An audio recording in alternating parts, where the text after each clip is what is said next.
بلکہ حضور نبی کریم علیہ الصلوۃ والسلام کی محبت کا رشتہ ہے اور اللہ کے رسول صلی اللہ علیہ وسلم سے محبت کا رشتہ ہی قبر اور حشر میں مقام آئے گا۔ اور اللہ والوں کی شان میں ہے کہ بھائی صاحب کے مبارکباد آپ دیکھ رہے ہیں کیسے چمک رہے ہیں، کیونکہ اللہ کا ولی اور حضور کا غلام جب تک زمین پر ہوتا ہے اس کا چہرہ چمکتا ہے، اور جب زمین کے اندر جاتا ہے تو اس کی قدر چمکتی ہے۔ بندے کی کائدار نے فرمایا کہ چمک کس سے پاتے ہیں؟ سب پانے والے، میرا دل بھی چمکانے والے کی حضور کے عشق میں فنا ہو جائے تو پھر جماعت علیشہ محدث علی کوئی نہیں بھائی صاحب کی شہادت کے وقت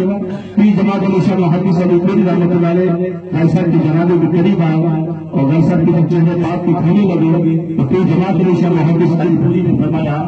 کہ ان کے چہرے کو مت کھولو بلکہ ان کے قدموں کو کھولو۔ لوگ پریشان ہو گئے، حضور آپ سنجد بادشاہ ہیں، آپ آلے رضی اولاد علی ہیں، آپ محدث ہیں، آپ نے حدیث پڑھائی ہے، آپ کے ہاتھوں سے کتنے لوگوں کی اسرار بندی ہوئی ہے۔ پیر جماعت علیشہ محدث علی پوری کا تاریخی جملہ پیر جماعت علیشہ محدث علی پوری نے فرمایا بھائی صاحب کے قدموں کو کھولو، کیونکہ آج میں بھائی صاحب کے قدموں کو چھوڑوں گا اور دنیا کو بتاؤں گا کہ ہمارے نانا کی عزت میں تیرا دینا جانتے ہیں، ہم سید اس کے قدموں کو چھوڑنا جانتے ہیں۔